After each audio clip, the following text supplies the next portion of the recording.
Yeah, that's a good position for it. Let's see.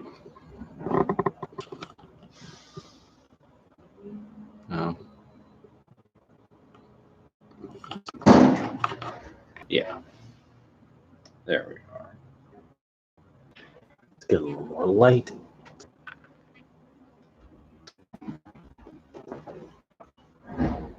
Excellent.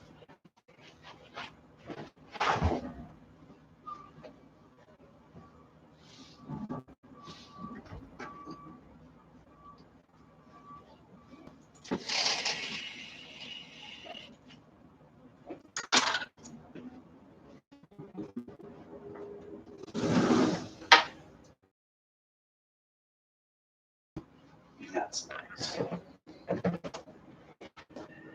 Ah,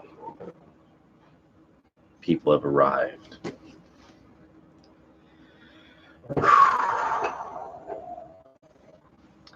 Let me take a sip of coffee first. And I always like arriving early. I don't mind leaving late. Let's see, what was this bookmark? This might be important. Yes. Let's start here.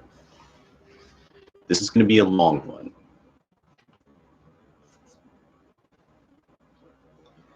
You won't feel better after the end of this. I want to just tell you now. You won't feel better after this. But a lot of things are going to make much more sense.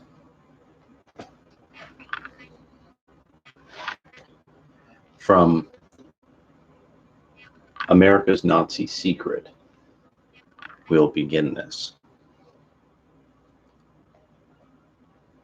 Early on the morning, 7th, 1945, a telephone rang General George S. Patton's mobile headquarters trailer in southern Germany. General Omar N. Bradley, commander of the 12th Army Group, was on the line. "Ike just called me, George," he said. "The Germans have surrendered. It takes effect at midnight, May 8th. We're to hold in place everywhere up and down the line. There's no sense in taking any more casualties now." The truculent Patton had wanted to plunge ahead with his tanks and capture Prague before the Red Army got there. As the Third Army warily settled into place, Dr. Stanislav Hrynkiewicz, who had been dispatched by Ostrowski as the Belarusian envoys to the Americans, sought a meeting with Patton's intelligence chief. Hrynkiewicz reception by the Third Army was something less than Ostrowski had hoped. During a routine search, military policemen discovered a food ration card issued only to very high-ranking Nazis, and Hrynkiewicz was arrested as a fugitive collaborator. Before he was taken away to a POW cage, Hrynkiewicz did manage to get an interview with an intelligence officer. He proudly announced that he was an ambassador from the Belarusian Central Council, which was the anti-communist national government established on the formerly Soviet territory. Hrynkiewicz conveyed the willingness of the BCC to do anything to assist the Americans in defeating communism. As evidence of the good faith of the Belarusians, Hrynkiewicz gave the intelligence officer the name and official position of nearly every senior Nazi collaborator, at least 100 names in all. Hrynkiewicz's statement constituted a complete organizational chart of the Belarusian Nazi hierarchy. He described each of the front groups, traced their Nazi affiliation, and identified those Belarusians who had been secret Gestapo informants. Princess Radziwill, a distant relative of Jacqueline Kennedy Onassis was listed among the Belarusian Nazi ranks, as were several Catholic priests and bishops. No mention was made of the empty ghettos or Einsatzgruppen. However, Andriyovych also withheld the fact that the remnants of the Belarus Brigade, disguised as Polish prisoners of war, had gone to ground in American POW camps in Bavaria, which was under Patton's jurisdiction. A copy of the Andriyovych interrogation was sent to the Army Counterintelligence Corps, attached to the 12th Army Group, which included the 3rd Army as a special CIC section,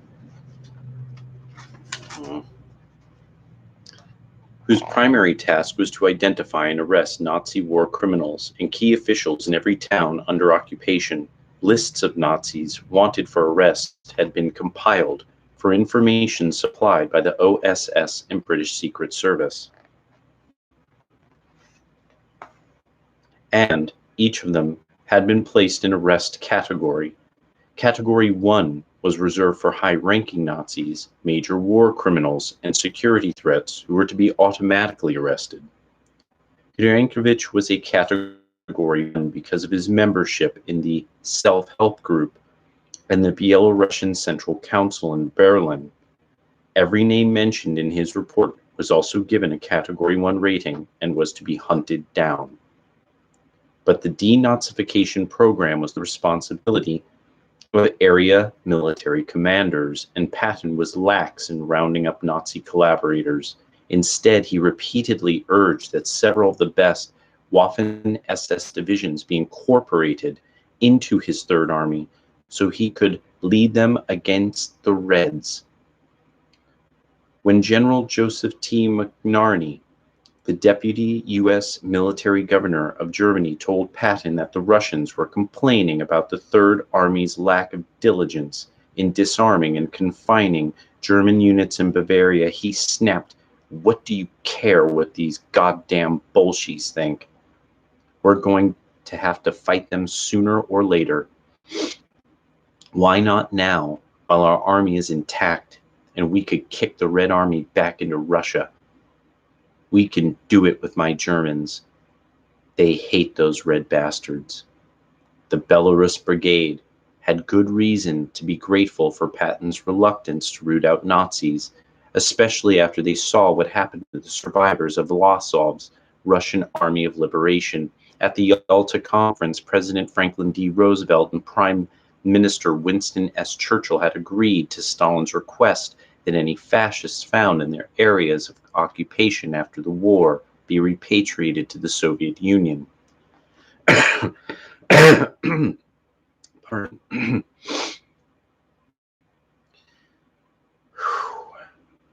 As soon as the war ended, Soviet emissaries searched the POW camps for Russian, Ukrainian, and Belarusian fugitives to be repatriated to either death or exile in Siberia, fully realizing that they would be treated as war criminals if they were turned over to the Soviets. Belarusians found it even more vital to keep the history of the Belarus Brigade a secret. The roundup and mass deportation of some 2 million Russians, known as Operation Keelhaul, is one of the saddest chapters in American and British history. Some of the deportees had fought in Vlasov's army, but the majority were POWs who had cooperated with the Nazis merely to survive. Many were confirmed anti-Stalinists and passionately wanted to remain in the West, but ignoring every tradition of asylum, the Western Allies uniformly treated all the Russians as traitors and forcibly loaded them into boxcars for shipment to the Soviet Union. Rather than return, some of the desperate Russians committed suicide by throwing themselves under the trains. Those who escaped execution were shipped to Siberia as slave laborers in the gulags. In his interrogation after the war, General Franz Kuschel always referred to his 30th Division as the 29th Division, thereby hoping to conceal its combat role in France. 20 years afterward, Some American intelligence agencies still bought this deception. Before the Red Army captured Berlin and the abandoned bunker where Hitler had committed suicide, the Belarusian puppet government fled to the west.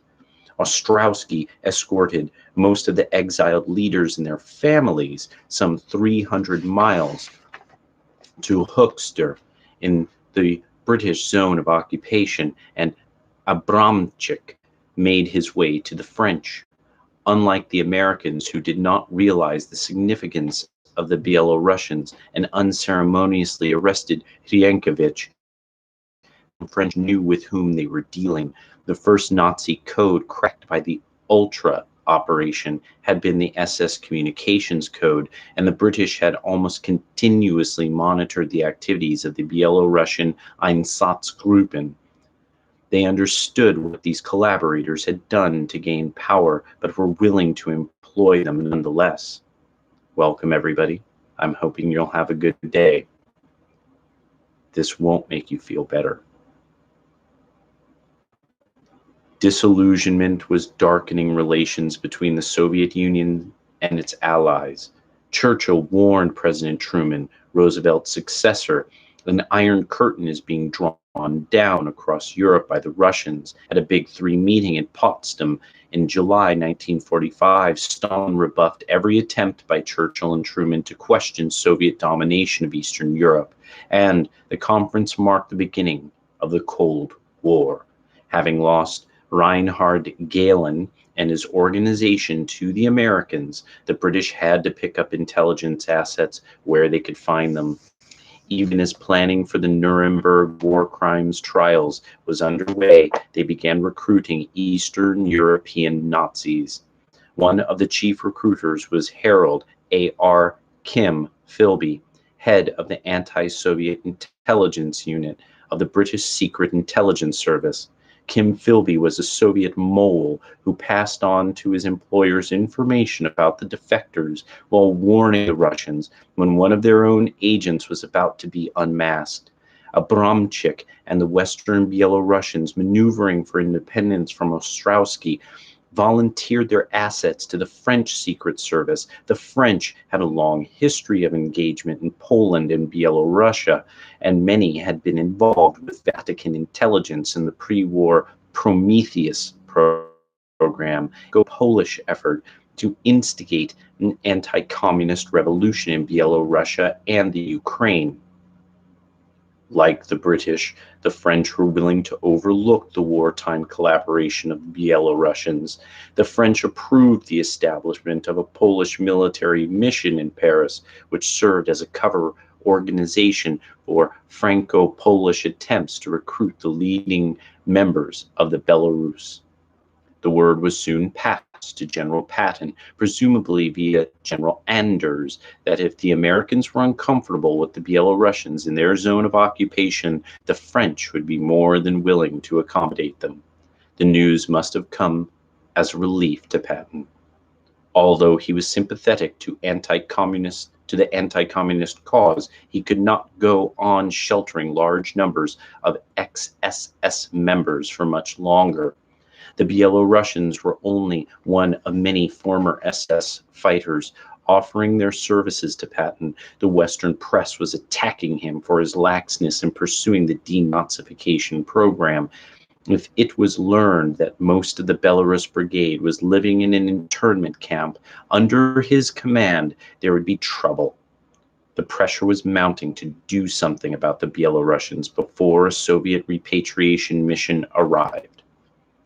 According to a member of the Belarus Brigade, an American officer came to the Regensburg DP camp where most of the unit was hiding and said they really would have been better off fighting with the Poles, who happened to live just nearby in the French zone of occupied Germany.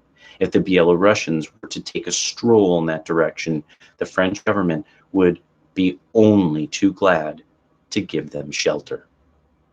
The border to the French zone was only a few kilometers away, and the Belarus Brigade took the hint.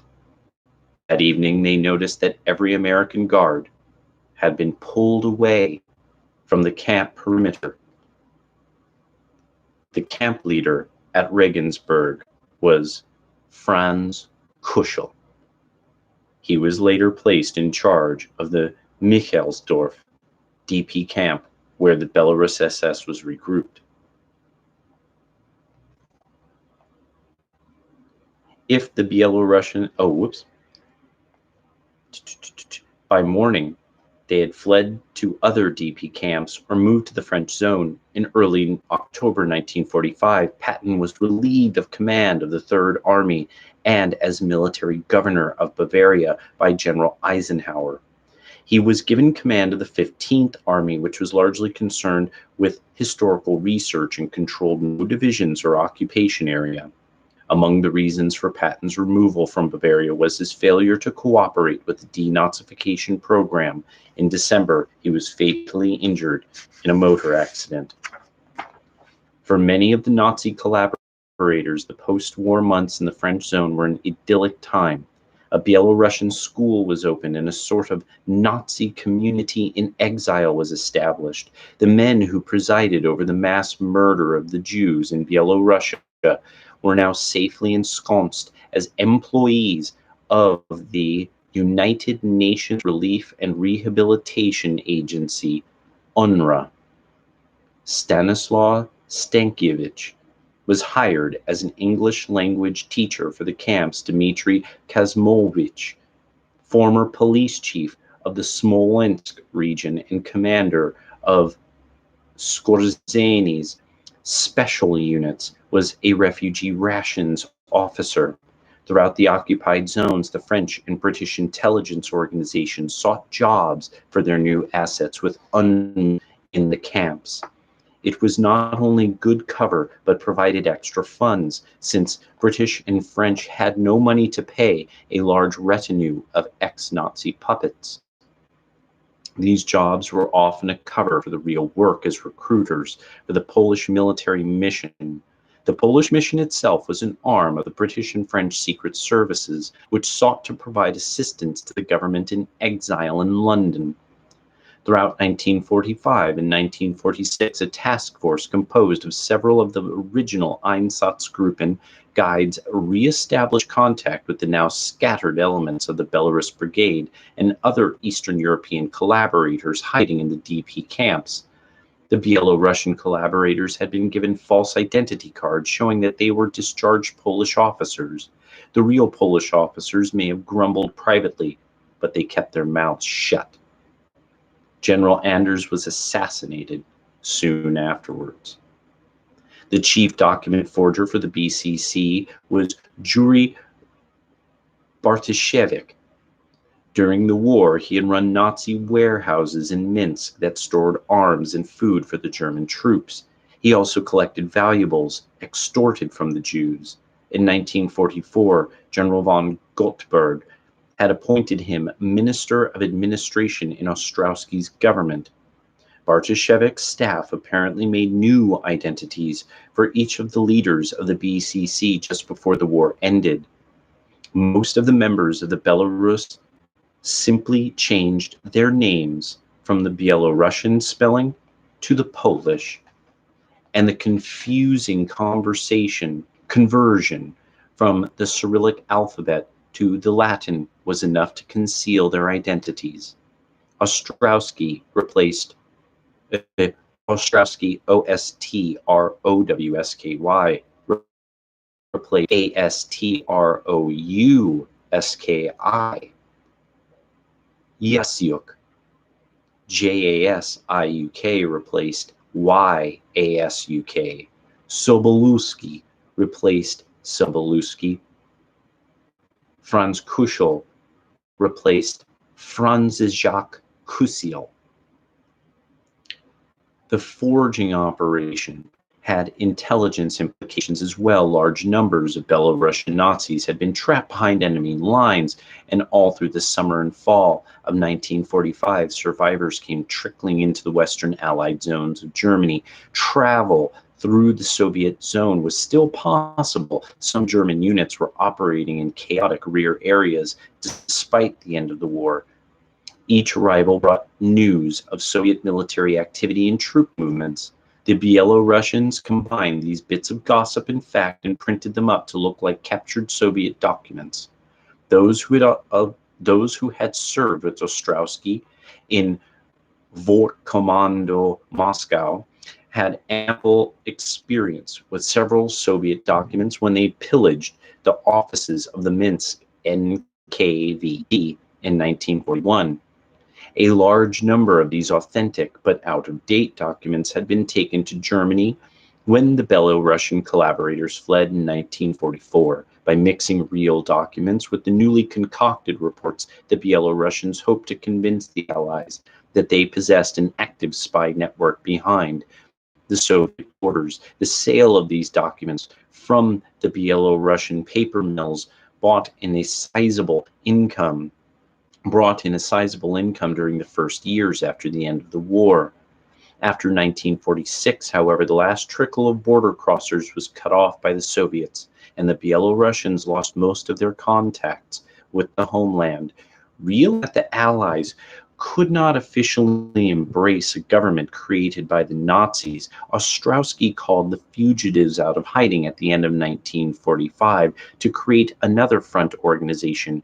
He told a special meeting of the Belarusian Central Council that it would be in their best interests to dissolve the government in order to avoid being sent back to Belarus as war criminals. In fact, following Patton's removal from command, the Third Army had forcibly repatriated 243 Soviet nationals who had fought for Germany during the war. The BCC changed its name to the Belarusian Central Representation, BCR, and within a month was operating in the British zone under the new name, but with the same leadership.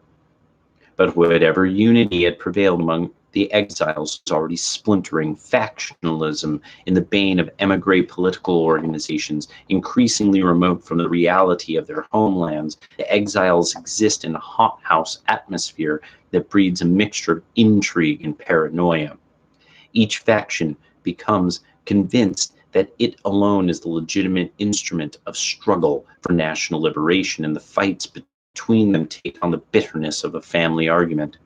This is exactly what happened among the Belarusians. The Western Polish faction was growing more and more uncomfortable with Ostrowski's leadership, complaining that he was too visible a target because he was widely known as the leader of a Nazi puppet government. It split off and formed its own organization under Abramczyk. Unlike Ostrowski, Abramczyk had worked secretly for the Gestapo and the SS, and his role as a Nazi collaborationist was not widely known.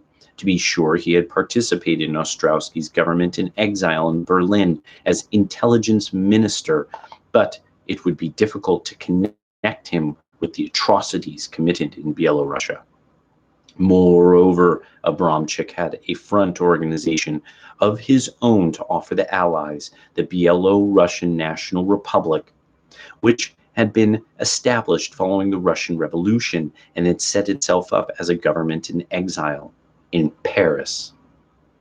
As soon as Abramczyk reestablished the BNR in Paris in 1946, he went to work usurping Ostrowski's position with the British Secret Service. By the middle of the year, emigre newspapers were reporting that the BNR was being funded by a combination of anti-communist groups, including the Vatican and the London-based Polish government in exile. Far from being a front for funding from the British Secret Service, as the Soviets have suggested, the London Poles were desperately maneuvering on their own to regain control of a country that was rapidly falling under communist influence. One of their methods was to finance groups that held themselves out as possible sources of resistance to communist control. The Vatican supplied support to Abramczyk's group because many members were Catholics from the former Polish provinces of Belarus. A special school was established in the Vatican to encourage their post-war nationalism. The curriculum eventually included parachute training, and there was an apocryphal story about a headline in the Vatican newspaper reading, "They fall from the skies like angels." Bitter infighting erupted among the various Belarusian factions as they struggled against each other for recognition and financial aid from Western intelligence agencies. They were like salesmen competing for a lucrative account. Ostrowski's Orthodox supporters were opposed to Abramczyk's links to the Vatican. Abramczyk told the British and the French that their opponents, loyal to Moscow Patriarchy, were secretly manipulated by the communist Orthodox Church. Abramczyk soon hit upon a more effective technique. Quietly, the word was spread that many of Ostrowski's followers were war criminals. In order to avoid public scandals, both the British and French cut their links to Ostrowski and adopted the moderate Abramczyk faction as their channel for dealing with the Belarusians. Ostrowski appeared to have been left out in the cold, but it was not long before he found a new sponsor, Reinhard Galen and the Americans. Along with the cream of Nazi rocket scientists and engineers, Galen was one of the prize catches of American military intelligence. As head of FHO, he had amassed a huge amount of information. This should be, I think, Foreign Armies East. And I think that's possibly in the German abbreviation.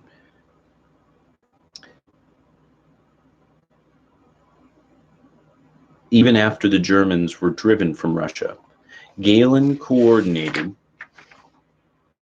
the processing of intelligence from Nazi spy networks that had remained behind Soviet lines. Make sure I read this note for you all. Ironically, the American CIC reports described Ostrowski's group as the more moderate faction, and Abramczyk's as the organization with the most Nazi collaborators. And early in 1945, General Heinz Guderian, the chief of staff on the Eastern Front, presented Hitler with a survey of the deteriorating military situation and the strength of the Soviet armies prepared by Galen. Completely idiotic, counted, and demanded that Galen be committed to an insane asylum. Guderian angrily replied that Galen was one of my best staff officers and said he would not have shown the report to Hitler if he were not in agreement with it. If you want General Galen sent to a lunatic asylum, he declared, then you'd better have me certified as well. Hitler relented, but after this, both Guderian and Galen were on his list. Not all Galen's forecasts were accurate, however. During the early period of the war in the East, he tended to be overly optimistic. All of this does dovetail with Reinhard Galen's memoirs that you can buy on Amazon.com called The Service, Memoirs of General Reinhard Galen. Realizing at the war's end that he would be sought by the Russians for punishment, even though he claimed never to have been a Nazi, he made plans to ensure his survival by placing with the Allies his vast storehouse of information on the Soviet Union.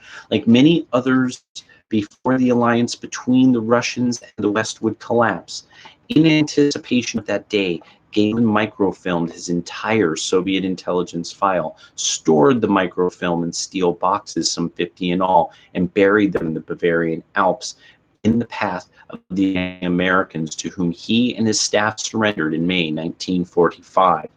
Once Galen's identity was established, General Edwin L. Sibert, the 12th Army Group's chief of intelligence, consulted with Alan Dulles, then OSS station chief in Germany. Unlike many generals who distrusted the civilian intelligence service, Sibert respected Dulles's judgment. That Galen would be a prize beyond measure.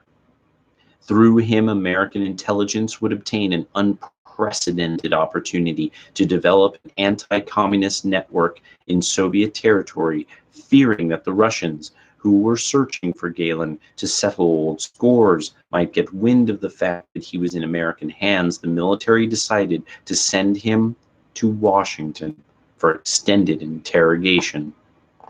Much to Galen's amusement, the Americans gave him the uniform of an American general to wear as he was spirited aboard a plane in an attempt to avert the attention of Soviet agents.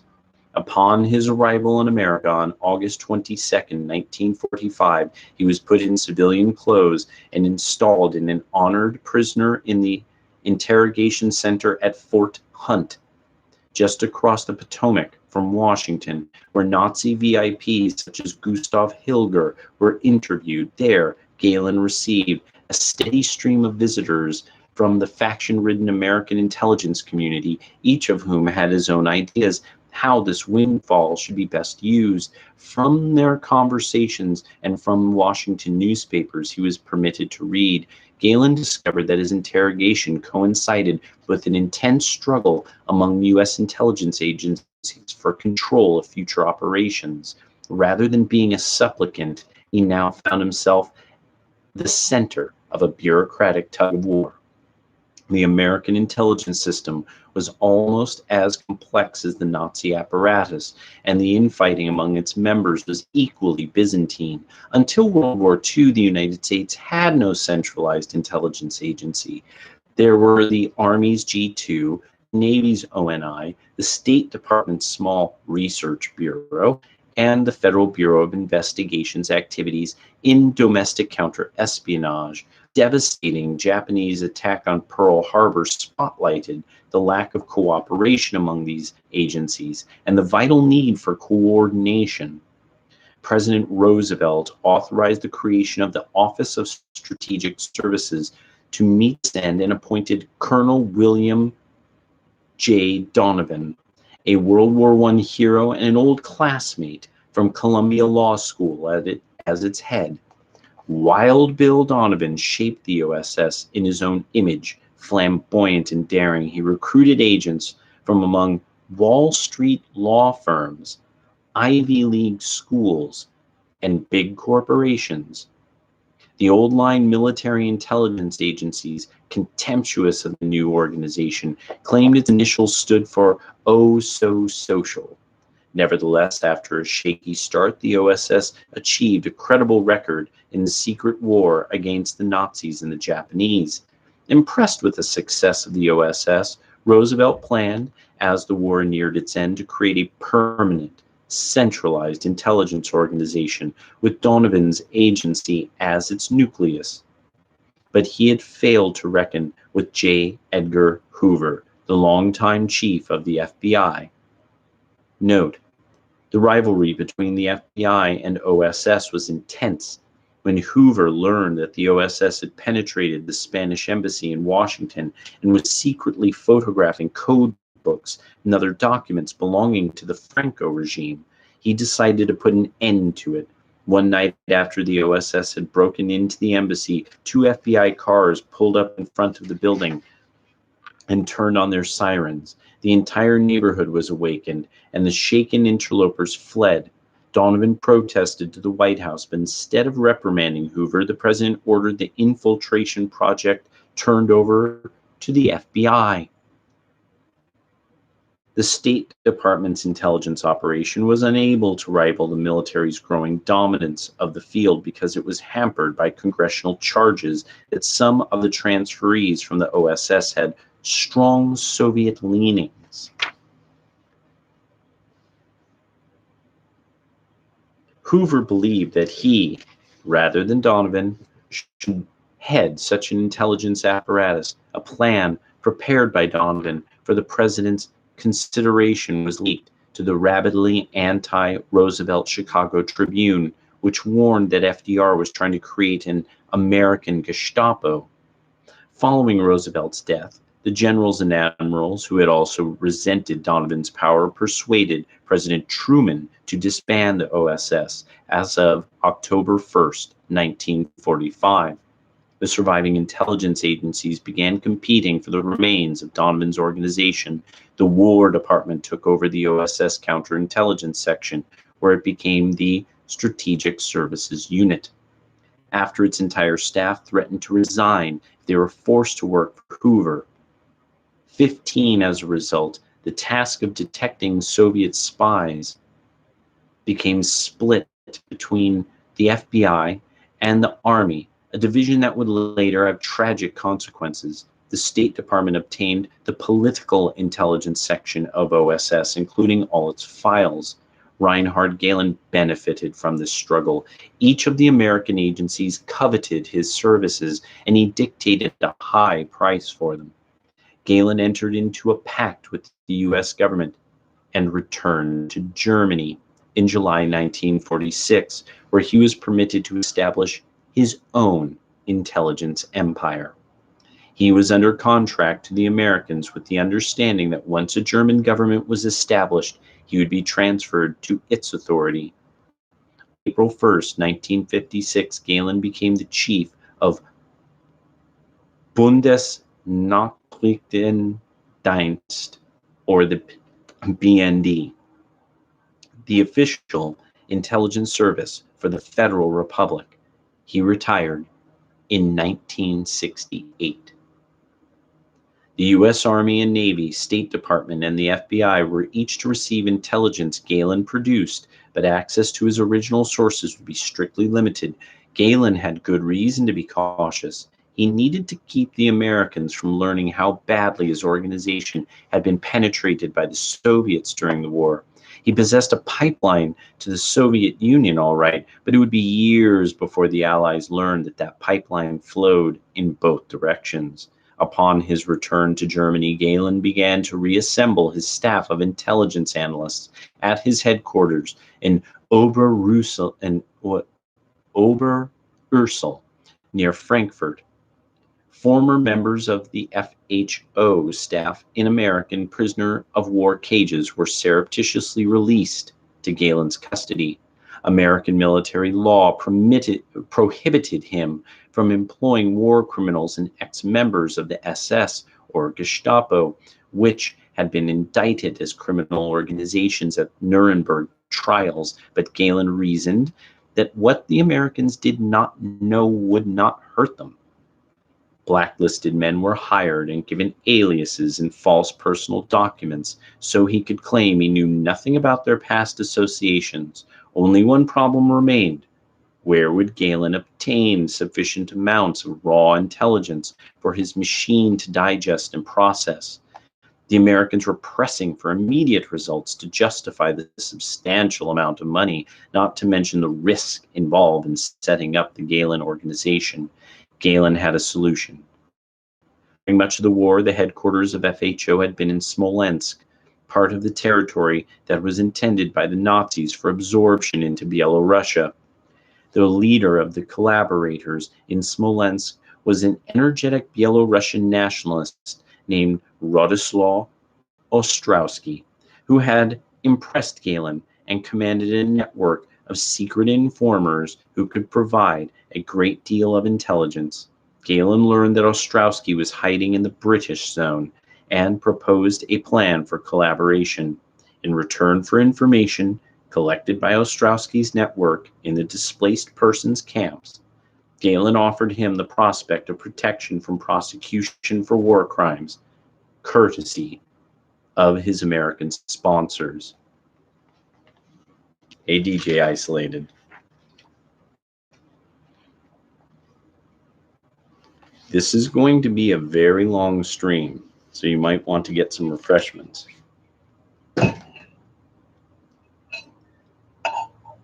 This part of it is to start setting up our grandparents' era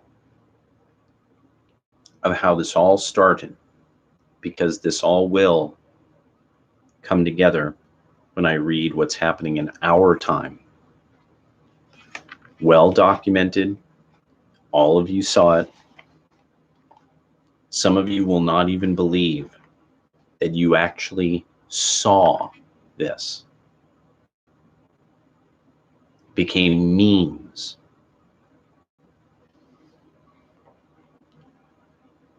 Paradoxically, At the same time that Wisner was trying to smuggle Belarusian and Ukrainian Nazis into the United States, these very same people were being denounced in Congress as examples of those who should not be allowed entry.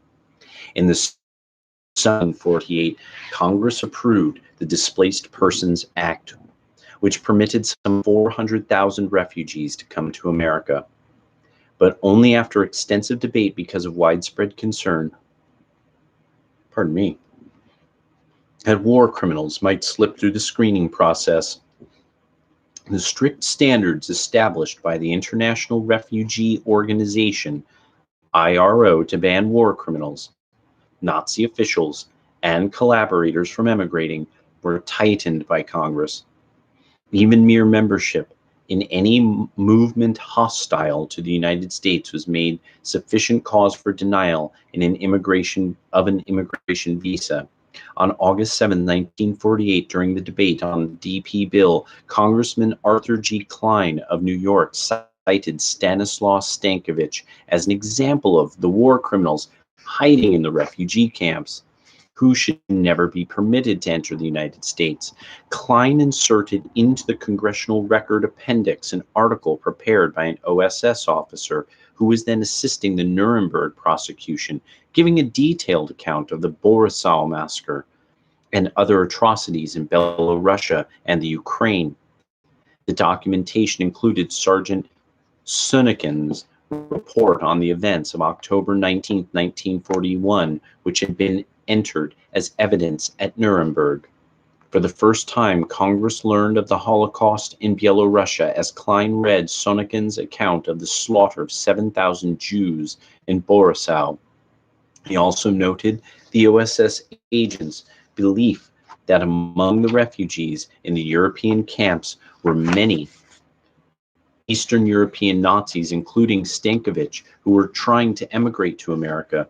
No doubt every one of them now bears a new name, passes himself off as a martyr of Soviet and answers all the specifications of a political refugee. The story of Borisov was enacted in every one of the hundreds of towns of Belarus and the Ukraine, and when the Jews were no more, the same present-day martyrs were used to hound partisans, recruit forced laborers, confiscate property, supervise labor gangs, operate the crematoria. A different kind of Quisling received their awards in terms of jobs and property. They too were recruited among the Lithuanians, Ukrainians, and White Russians.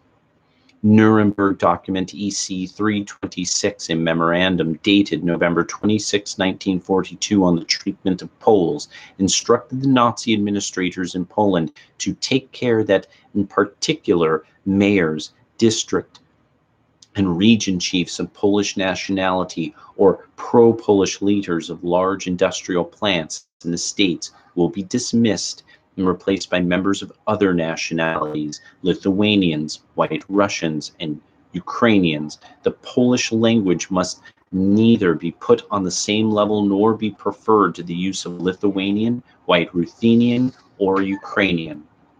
To buttress his contention that large numbers of SS men who persecuted the Poles and Jews were also hiding in the DP camps, Klein produced additional documents from the OSS expert. He described how the Nuremberg documents clearly showed that many non-German collaborators had served the SS in Belarus, the Ukraine, and the Baltic states.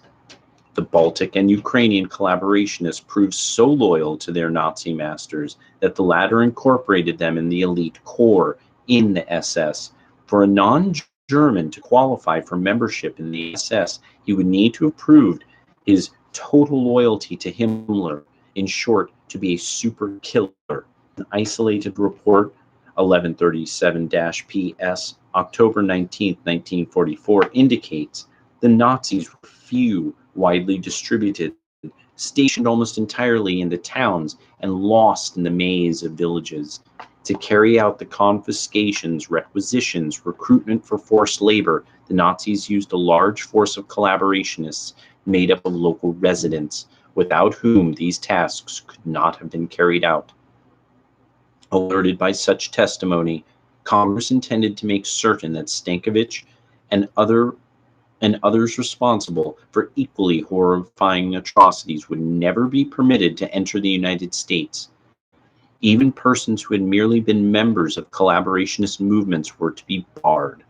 A three-tier system of review was established. First, the IRO had to certify that a visa applicant was eligible under its standard as a victim of Nazi oppression.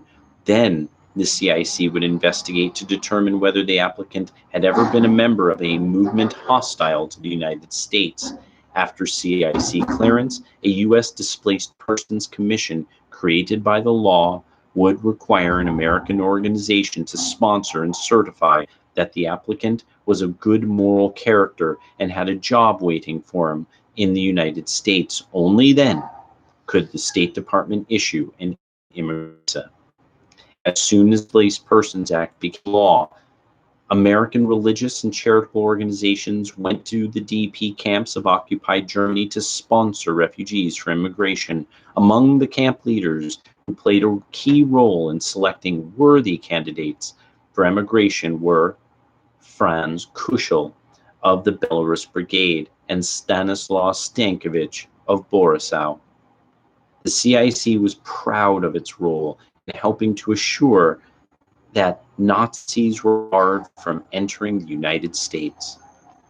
As early as 1945, the agency had assigned a special denazification section to each major district in the American zone in Germany to apprehend Nazi war criminals and prosecute them before specific tribunals that supplemented the Nuremberg trials. The CIC's record of prosecutions was an admirable one, and on the whole, it carried out the will of Congress with integrity and efficiency. To be sure, the CIC recruited its share of Nazis to help track down other Nazis, but for the most part, these informants were rewarded only with cigarettes or scarce rations. Only a handful of extremely valuable agents were helped to emigrate. They were sent to the United Kingdom rather than the United States. For example, Yuri Soloviev-Sawadsky told CIC that he was a communist spy posing as a Nazi collaborator. As a reward for identifying other Red Nazi double agents in the Belarus Brigade, Army intelligence asked Australian intelligence to resettle Sawadsky down under. Australian intelligence then lied to the Australian parliamentary inquiry about his background. Unfortunately, a few zealots in the CIC knowingly permitted Nazi informants to process through for immigration to the United States. Such instances were rare, however, and must be considered in the context of the hundreds of thousands of German denazification and refugee investigation cases that the CIC conducted. In addition to bringing a few thousand Nazis to America, one officer admitted that OPC had sent so many Nazis to Chile, Argentina, that one day they passed the word that they had just refused to take any more. My counterpart in the West German prosecutor's office, the Bundesjustizministerium, estimated that 150,000 Nazis committed war crimes during World War II, of whom less than 50,000 received even minimal punishment. Most fugitive Nazi war criminals remain in Germany to this day, while significant numbers were resettled by the British and only later by the Americans in Australia, Argentina, and Canada. Bit of refreshment, everybody?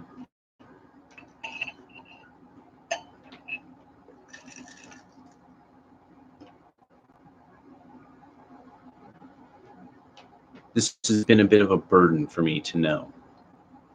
It's cost me a number of friends, too. Because how do you explain all of this to people? Other than going through it line by line, chapter by chapter, article by article, and that part's coming. The latter probably has the highest per capita Nazi population outside of Germany. That's Canada. Only a few thousand at most, including approximately 300 members of the Belarus Brigade, ever reached America. This is not to say that the Pentagon was totally precluded from employing Nazis as intelligence agents, especially in Germany, or that the US government never assisted their escape to other countries. In fact, the opposite seems to have been true. One official admitted putting his own prints. Let's take a moment.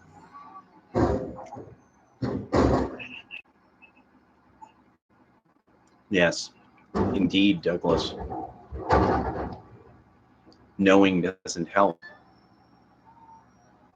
but letting everybody else know, that kind of does. Every once in a while, somebody finally listens and they say, holy crap, I never knew that. Or they doubt you, and you give them one name to look up.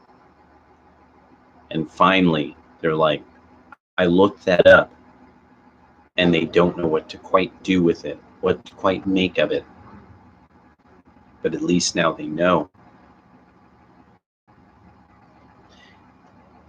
One official admitted putting his own fingerprints on documents belonging to a former SS officer who was spying for the military in East Germany. Equipped with a new set of documents and a safe set of prints, the SS man was free to emigrate wherever he chose.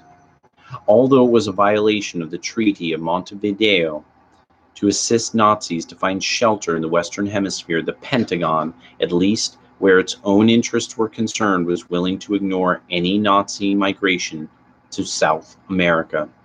The Soviets got wind of the exodus, and Pravda charged that thousands of Soviet nationals in... Oh, I see what I did. Give me just one moment. There's something I gotta do. Come on. Come on.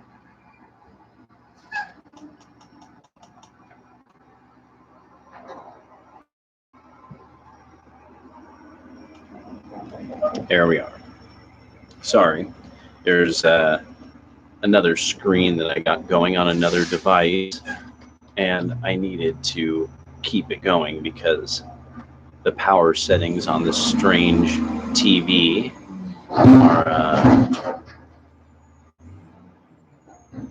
are a little odd. Oh, well, that's interesting. Oh, I see. That was that odd article that never shows up. Okay. Pardon me. Sorry about that. Now, back to our story. The Soviets got wind of the exodus, and Pravda charged that thousands... What the... Huh? Okay. And charged the Soviets got wind of the exodus, and Pravda charged that thousands of Soviet nationals in the American and British zones of occupation were being sent to South America by way of Trieste. One minor Vatican official wrote that his office had helped resettle 20,000 fugitive German soldiers and technicians to South America. The reason why so relatively few Nazis made it to America is enshrined in the separation of powers doctrine in the United States Constitution. Only Congress has the power to determine the qualifications for American residency or citizenship. It was quite clear that anyone wishing to bring Nazis into the United States would have to do so over the express prohibitions of Congress in violation of several criminal laws and against the direct orders of the Commander-in-Chief. Congress and the President were not blind to the needs of national security, however, and exceptions were made. In 1949, a special law was enacted to permit the CIA to bring in not more than 100 persons a year who were ineligible for visas to the United States. As in the case of Michelson, State concealed that he was a wanted war Nazi criminal and listed his involvement with a pre-war Polish assassination plot as the only grounds for his ineligibility to obtain a regular visa. For the most part, the CIA acted in an exemplary fashion under the 100 Persons Act. The Pentagon had a similar mechanism for special entry where intelligence considerations were involved. The State Department had no legal authority to waive immigration provisions for OPC recruits. The power to suspend entry requirements temporarily did not even exist until 1951, and even then, Congress insisted, as it had in the 100 Persons Act, that entry would be permitted only for a brief visit for reasons of national security. Even then, some congressmen argued that the waiver law in the 100 Persons Act could never be used to provide a mechanism for Nazis and fascists to enter the United States. Are you for real? Who would ever call me? In the top secret bloodstone files of the National Security Council are the records of a meeting Wissner had with Justice Department. Both were concerned about what would happen if Congress ever learned about the few bad apples that were being brought to America.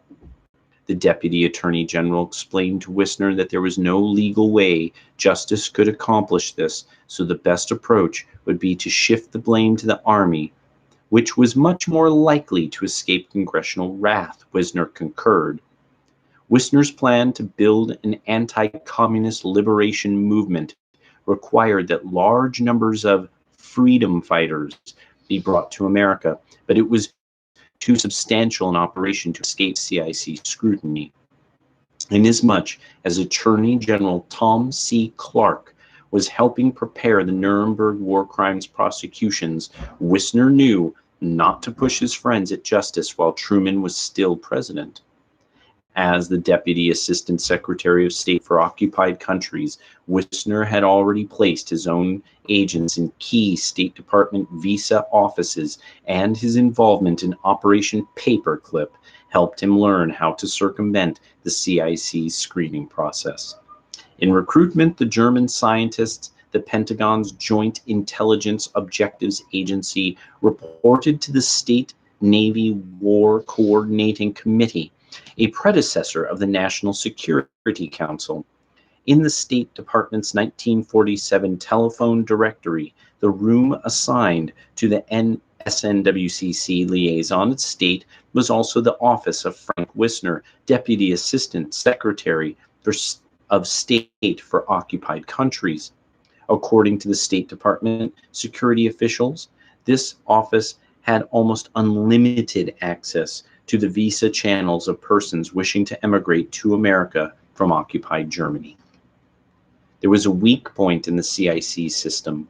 All of its information on Nazi war criminals was stored in one consolidated CIC file in West Germany. During the period in which the DPs came to the United States, the file was located first at Frankfurt and then Stuttgart, before being moved to its current home at the United States Army Investigative Records Repository, USAIRR, at Fort Meade, Maryland. The CIC gathered information from every conceivable source: agents in the DP camps, Nazi personnel, and from other intelligence services, most of which maintain liaison officers at the Stuttgart Central Files. For reasons of national security, the author has been requested to delete certain details of the file laundering process and to state only that various intelligence agencies had access to the central files at Stuttgart, CIC. Now that the security restrictions have been lifted, I can confirm that the OPC's Boris Pasch had a file clerk inside CIC who worked for him, ostensibly an Army officer. Pasch was identified during the Church Committee hearings as being in charge of OPC Program Branch 7, responsible for assassinations. Similarly, access to the CIC Central Index was granted to a liaison from the British Army of the Rhine. the BAOR liaison, later confessed to being a communist double agent. Two of the American political commanders, OMGUS, worked for OPC, as did the French OMGUS liaison, Jean-François Poncet. François Poncet had been a Nazi informant for Klaus Barbie of the Gestapo during the war, and then worked for the OPC's predecessor, WDD, after the war. WDD was the code name for Alan Dulles' secret unit. It is not surprising, then, that in 1985 the Justice Department falsely put the blame on the Army for the Klaus Barbie case and pretended not to know what the WDD was that Barbie worked for. The CIC never knew that there was OPC ringers combing through their central files. It is not surprising, therefore, that information the CIC's files was released to CIC agents, several of whom were Jews, who scrupulously obeyed the edict that against Nazi immigration. Each of the other American intelligence agencies devoted a great deal of effort to spying on CIC and jealously guarded the Nazis in its employ. If a CIC field agent in Frankfurt conducted a visa check on a Nazi who was secretly working for military intelligence in Munich, the MIS liaison to the CIC Central Records Repository would simply red flag his agent's records so that any queries would come to him. Consequently, no information would be released. CIC Stuttgart would then report to the field agent that the central files contained no derogatory information, and the MIS agent would be allowed to emigrate in spite of his Nazi background. Under General Clay's direction, the MIS had used this system to sanitize incriminating information in the CIC files about the German scientists brought to the United States by Operation Paperclip. Wissner approached Clay and received similar access for his special forces staff. This file laundering system worked well, and derogatory information was withheld from the CIC field investigators checking on visa applicants. For example, the CIC had a thick dossier on Stanislaw Hryenkovich, which listed the fact that he had been arrested in 1945 as a security suspect, had confessed during imprisonment to being a Nazi collaborator, and had also admitted being vice president of the White Ruthenian Self-Help Committee in Berlin, which was enough by itself to place him in the CIC's automatic arrest category. Moreover, he had ranking member of the Central Committee of the Belarusian government, which made him both a quisling and a member of a movement hostile. Placed on top of all these incriminating documents is a letter from the Central Repository to the CIC visa investigator, stating that its records show that Hryenkovich was a medical school student in Berlin who was staunchly anti-communist. This was the only information furnished to the DP Commission, and Hryenkovich was permitted to go to the United States despite his having been imprisoned by the Americans for his Nazi activities, despite his denial of this fact on his visa form. For reasons of national security, the author has been requested to delete certain details of the file laundering process and to state only that, oh, that's interesting, you repeated it, various intelligence agencies had access to the central files at Stuttgart CIC. After the CIC check was evaded, the rest was easy. Few immigration officials had even heard of Belarusia. Since the Soviets did not furnish information to the IRO, it was barely mentioned in the agency manual. Most of the emigres did not even bother to change their names, since usually all that was necessary to defeat the CIC filing system was a minor variation in spelling. For example, the highest-ranking collaborator under the administration of Dr. Wilhelm Kube, Dr. Ivan Ermachenko, emigrated to the U.S. as Dr. Yermazenko. a permissible phonetic transliteration from the Cyrillic alphabet of Byelorussia into the Latin alphabet of Poland. Most Belarus emigres had already listed their birthplaces Polish Byelorussia to avoid earlier repatriation efforts, and so use of the Polish form of their surname was consistent with their previous cover stories. The name translation ploy was so successful that it enabled the majority of Belarusians to escape detection from the even more antiquated filing system of the FBI. The Immigration and Naturalization Service of the Department of Justice did not even pretend to maintain an efficient filing system. Some Belarusians were picked up in a post-emigration check by the CIA's more efficient cross-language indexing system and were referred to the FBI, but Wisner had arranged for prominent religious leaders in various ethnic groups to vouch for the emigres as anti-communists who were being victimized by accusers of dubious backgrounds. These religious leaders, many of whom were themselves described in SS documents as key collaborators, played an important role in defeating the CIC screening system. Since few legitimate refugees, especially concentration camp survivors, had retained their birth certificates, the IRO permitted priests to issue substitute baptismal or marriage certificates. Father Mikolai Lapitsky, an Orthodox priest, mentioned favorably in Einsatzgruppen report, and a delegate to the Minsk Congress in 1944 was a prolific producer of instant documentation for the Belarus network. The papers almost invariably listed a Polish birthplace or translated to show a Polish variant of the Belarusian surname, at least for the younger collaborators, included a slight change in the date of birth so as to show that they had not been old enough for military service during the war. Lipitsky's forgeries appear in numerous immigration records, and his monument in the Belarus cemetery at South River, New Jersey, is equal in prominence to that of Ostrowski.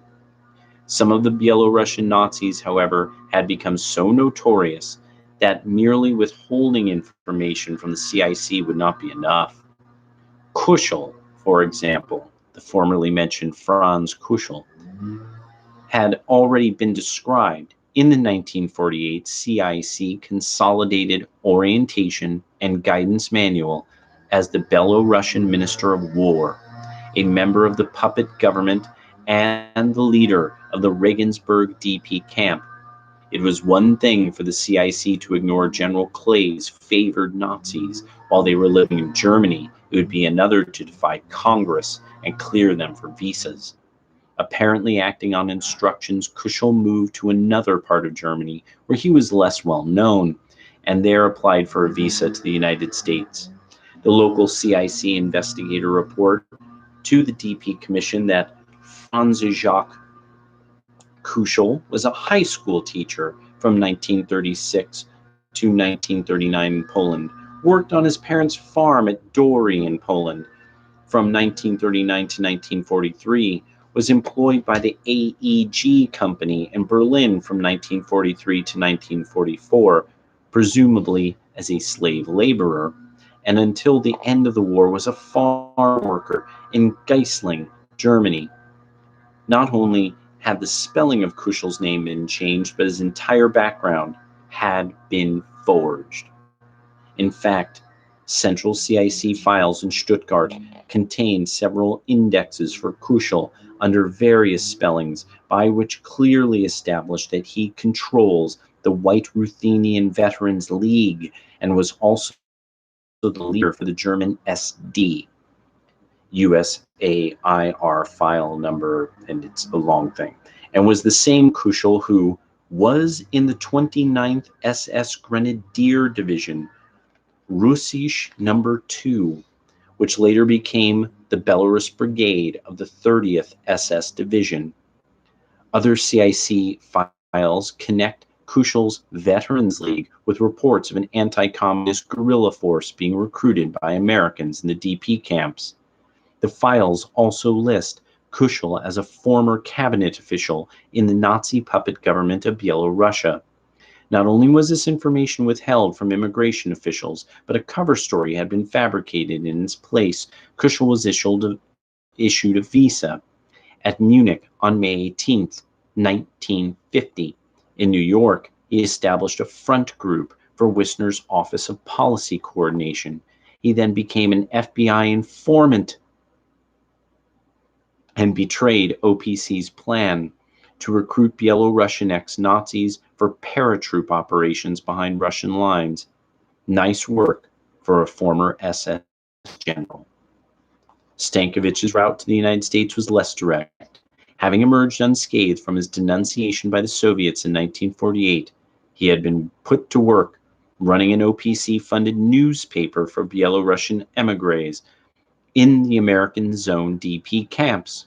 Soon the CIC rejected his first visa application. Stankovich moved to another region of Germany and applied again, and again the CIC blocked the application. Stankovich filed an appeal to the U.S. Displaced Persons Commission, but before Clay's staff could intervene, the CIC submitted a series of scathing reports to the DP Commission to the effect that information on file at this headquarters reveals that subject Stankovich made false statements on practically major points of his personal data form. In an effort to hide his past history, the personal data form of Zinaide Stankovich, wife of subject, has also been falsified. The CIC report then went on to list chronologically every Nazi position held by Stankovich, including mayor of Borisov, national deputy of the Belarusian Central Council, and finally editor-in-chief of Ranica in Berlin just before the collapse of Nazi Germany. To make sure the DP Commission did not miss the point, the CIC noted that Ranica was a pro-Nazi, anti-Allied paper printed in the White Ruthenian language under full control of the German authorities. Subject assigned many positions of trust in the German administration throughout the war. As a result of the Stankovich report and other documents, the U.S. Displaced Persons Commission simply stopped considering visas from Belarusian collaborators in 1950. Anyone found to have been a member of the Ostrowski government in any position, from the lowest municipal officer to national deputies, was automatically rejected as a member of a movement hostile to the United States. As if to chide Wissner for the dubious backgrounds of the people he was recruiting, the CIC mentioned a secret file to the DP Commission that showed that Stankovich was a possible Soviet double agent. Briefly, subject worked first with the Soviets, then with the Nazis, then again for the Soviets. He appears to be an opportunist who will work for anyone who will pay him. Subject is considered a security risk. This should be sufficient to preclude Stankovich's appeal beyond Amberg. However, we have additional information in our secret files, still more damning, which forwarded. Even this did not keep Stankovich from trying to emigrate again. His blue file at Fort Meade contains 4 separate visa applications over the next 10 years. All of which were rejected before he finally got to the United States in 1959. By that time, OPC had penetrated CIA offices abroad and were circumventing the Parole Powers Act by issuing their own visas to foreigners recruited for intelligence purposes. The State Department urged the CIA to make these visas look as normal as possible. It was nothing less than treason against the U.S. Constitution, granting exclusive power to Congress on immigration matters. The American consulate in Stuttgart was the center of Wissner's visa mill. As soon as news of the Displaced Persons Act reached the camps, the handful of American officials were besieged by refugees who wished to emigrate to the United States. Some of them were in a state of panic, fearing that there would not be enough visas for everyone. The wife of one consular office official said that her husband was approached by a woman who offered to trade a handkerchief full of diamonds for visas. Procedures established by the Displaced Persons Act that govern the issuance of visas were complex. I know it's the feds calling. Totally, dude. This is going to get more dangerous. This is just the setup for it's going to get worse. You're already thinking, like, how could this be? It's going to get worse. The system required American charities to obtain blank sponsorship forms for a certain number of refugees and then to receive lists of eligible applicants from the IRO. The IRO forwarded each individual refugee application and sponsorship form to the U.S. Displaced Persons Commission, along with a detailed questionnaire to make certain that the applicant met the IRO's qualifications as a victim of Nazi oppression. The commission sent the paperwork to the CIC for a further background investigation. Making false statements on the form was a criminal offense, but many refugees altered their backgrounds to avoid repatriation to their communist-occupied homelands. Neither the Army nor the Displaced Persons Commission could do much to detect such falsifications, for the Soviet Union refused to cooperate with the IRO in providing background information on the refugees. Strong efforts were made by some to identify war criminals and Nazis attempting to flee to the United States and other Western countries, but the harassed officials had almost no investigative staff and were faced with a mountain of paperwork. With applications for visas piling up in Stuttgart, attempts were made to decentralize operations. Consular sub-offices were opened up in the larger DP camps, such as Regensburg, which was controlled by the Belarus Brigade, and the OPC used its agents to help subvert the system. Having short-circuited the CIC background checks, the Belarusian Nazis had little trouble with the rest of the visa process. Most of the applicants sailed with their families to the United States from Bremerhaven on converted troop ships. Passenger manifests show that many of the collaborators traveled in groups, an indication that their visas had been processed simultaneously. The voyage to America was supposed to give the CIA and the FBI sufficient time to run final background checks, since in the run to help the starving refugees, neither agency had been given enough advanced warning to investigate before the visas were issued.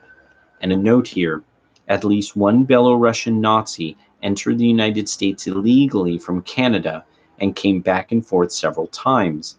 Immigration and Naturalization Service files indicate that he was never issued a visa or residence permit, and no visas are on record for several other emigres. OPC simply sent letters to the American border guards at Niagara Falls to let the people cross. That is how Nikolai Abramchik, former Nazi Minister of Intelligence and Communist double agent, was able to enter America at will. As a result, the CIA frequently identified Belarusian Nazis to the FBI only after they had arrived in America. Unlike the regular quota emigres, the displaced persons were not subject to long delays at Hackensack, Ellis Island, or the other immigration ports. They were expedited with the help of American charities such as World Church Service, which had provided initial sponsorship. Allen Dulles' brother, John Foster Dulles, was then a senior leader in the World Church Service. Once the Nazis were in America, tracing them became difficult. They only had to register once a year, and the Immigration Service's record keeping was abysmal. By the time the CIA's objections reached the FBI, the Belarusian Nazis were already settled in South River, Cleveland, Chicago, New York, or in numerous smaller communities in America. There they became part of the well-funded emigre apparatus. The Belarusians had lawyers to defend them, politics to force them, and most important, trusted FBI informants to vouch for them as good anti-communists. The CIC's denunciations had little effect, other than to help the FBI identify potential recruits for its network of informers. The FBI, after all, is part of the Department of Justice, which had helped OPC design the illegal immigration system in the first place. By the end of 1949, most of the leading Belarusian collaborators, with the active assistance of Wissner and the OPC, had either evaded the restrictions designed to keep them out of the United States or were on their way. Once the leaders had arrived, they had arranged sponsors for their followers, and the pyramid of Nazi emigration was begun. In one case, in 1951, a State Department official named Vedeler stumbled across evidence of Wissner's recruiting efforts. Believing that the operation was being conducted by CIA, he was delighted to blow the whistle on a rival agency and sent a lengthy memorandum to the State Department. It was immediately given to Wissner. Vedeler's memorandum and cover letter are one of the few extant documents discussing OPC activities during the period. One of the interesting features of Vedeler memorandum is the notation that the agent in charge of setting up one of the Baltic governments in exile was the same person previously employed by the Displaced Persons Commission to advise it on which Baltic Nazi collaborators should be granted or denied visas. Before working for the State Department, Vedeler had previously worked for military intelligence, and according to his army dossier, was something of an expert on the role of Baltic collaborators in the SS Auxiliary Police. Recently, the same agent, now retired, candidly admitted working on covert operations in the Baltics, but he denied the very information which I had obtained from his own reports to the army. He was subsequently recruited by Richard Sullivan, my superior at OSI, as an advisor on other Nazi war crime cases. If Justice Department's efforts to deport Nazis was bad, the Australian, Canadian, British, and German efforts were an outright farce. Wissner's smuggling scheme did hit the occasional snag, however. Arendt Wagner, his man in the Stuttgart consulate, lacked a passion for anonymity. The hallmark of a good covert agent in his erratic behavior focused on unwelcome spotlight on the OPC plan. A Dutchman who had worked for the OSS during the war, Wagner had been hired by the State Department as the chief visa investigator in the consulate. His true position became apparent after some of the consular officers complained to the consul general that he did no work. They were bluntly told to stay out of Wagner's business, making it obvious to the entire staff that he was an intelligence agent. Wagner also attracted the attention of the CIC because his mistress had been secretary to the local Gestapo chief, and Wagner appeared to be selling visas to refugees. The CIC missed the mark by only a slight margin. Wagner was selling visas, but not for money. He exchanged them for information from Emanuel Yasyuk, one of the most important Belarusian collaborators. Yasyuk had a remarkable history. He was a native of Newish, Belarusia, and had attended the University of Liege in Belgium.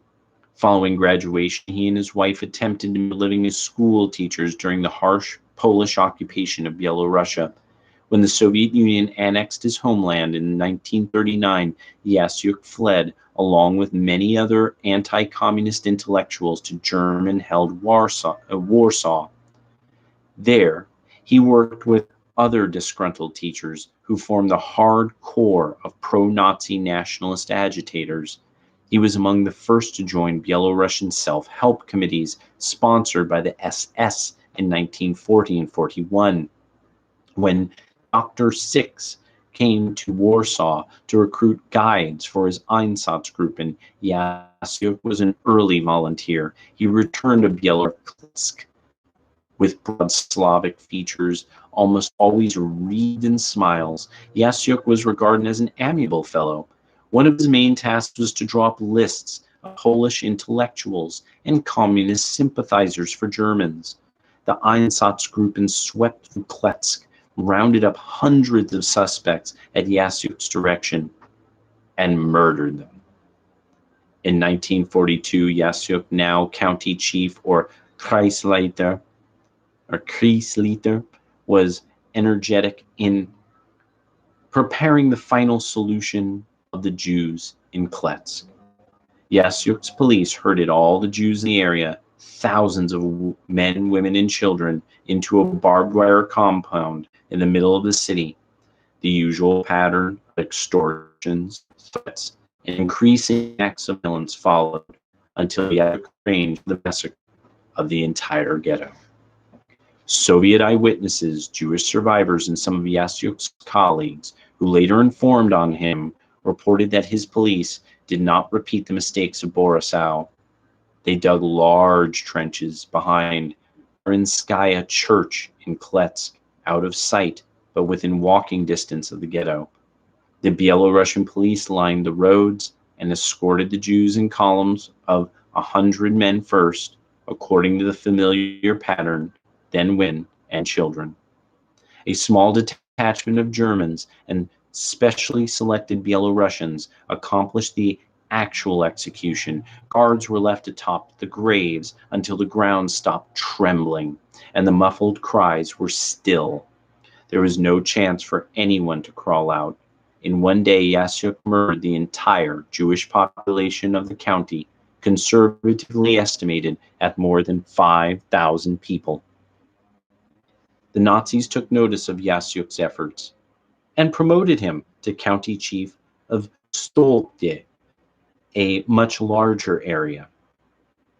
A contemporary newspaper related that Yasyuk proved adept at giving pro-Nazi speeches, but he apparently lacked the flair for anti-partisan operations that caused many of his contemporaries to advance under the SS to key positions in the national puppet government. Yasyuk was a valuable utility man, working tirelessly with religious collaborators, the local independent Belarusian Orthodox Church, and others to increase the SS stranglehold on the civilian population. Ostrowski selected him as one of the featured speakers at the Collaborators Convention in Minsk in 1944. Yasyuk was one of the first to be evacuated to Germany when Belarusia fell to the Red Army in the summer of 1944. In Berlin, he worked to organize other exiled collaborators into the Belarus Brigade. Just as the Reich was about to collapse, he was given forged identity papers listing him as a prisoner of war in the Free Polish Forces led by General Anders. Like many of the Belarus Brigade, Yasyuk fled to the French zone, where he lived for a time under the name of Max Yasinki, until the American attitude on repatriation became known. Yasyuk crossed back to the American zone and became a courier for the Belarus network sponsored by OPC. Learning that Wagner was seeking intelligence information, Yasyuk brought him some maps of the Soviet airfields in the Urals that the Belarusian collaborators had taken from the SS files and captured Soviet archives in Minsk. Much of the information furnished by Yasyuk was later discovered to be worthless. Nevertheless, he provided Wagner with an introduction to the Nazi underground that the agent exploited vigorously. Wagner hired Yasyuk as his translator, and together, they traveled all over occupied Germany, establishing liaison with the scattered battalions of the Belarus Brigade. As official State Department employees, the two were permitted unrestricted travel. Usually a vice consul from Stuttgart, more or less oblivious to Wagner's true role, accompanied them on their rounds to provide cover. When Wissner directed that an attempt be made to reconcile the various Belarusian factions, Yasyuk accompanied an Ostrowski delegation to France, They tried to reach an agreement with the Abramczyk group. During this journey, cover was provided by the Polish Central Commission at the request of General Anders. Wisner decided to bring Yasyuk to America, where he could continue his recruiting activities among the Belarusians already here. The CIC was asked by to convene a special hearing to expedite Yasyuk's visa. Wagonar and two State Department officials appeared on Yasyuk's behalf and testified that he had performed invaluable services of highly confidential nature for an unnamed American intelligence agency. The State Department officials then corroborated Yasyuk's fictitious biography, which put him in a monastery and then on a farm in Bavaria as a slave laborer during World War II. Yasyuk spoke Belarusian, Russian, Ukrainian, Polish, German, French, and English. The CIC was not taken in, and subsequently launched a burglary of Wagonar's office in order to inspect the documents on Yasyuk.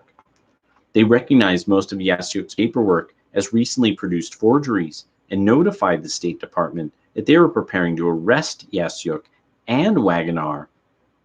Wagonar had friends in the French Sûreté who were called in to provide cover, and a high official in the French intelligence service protested that the CIC was meddling with one of its most valuable operations.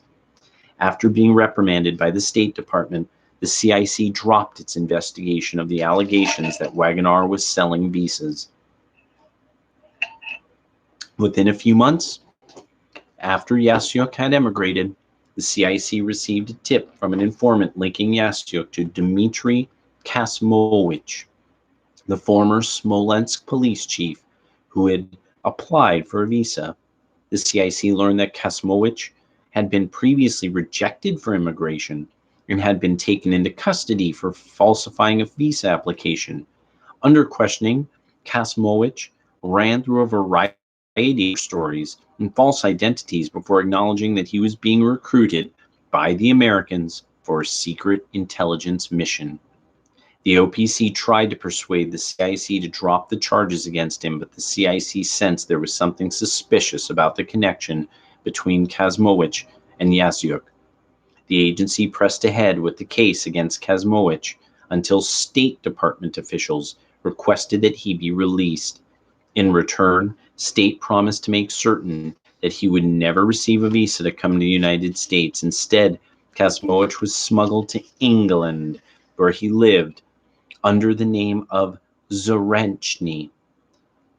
The incident was not yet closed, however. Suspicions aroused. The CIC located several informants who identified Yasyuk and Kazimowicz as Nazi collaborators.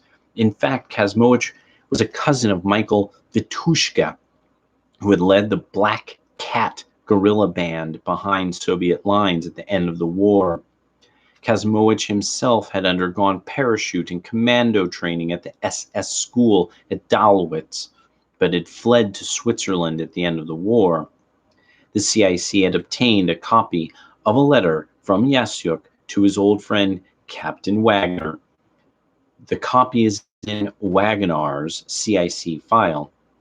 The letter introduced Kazimowicz as a former police chief in Belarus under the Nazis, who Yasyuk said would be perfect for the purposes of your organization. Wagonar told the CIC that a Mr. J had obtained valuable intelligence information from Kazimowicz. The CIC, however, was not fooled.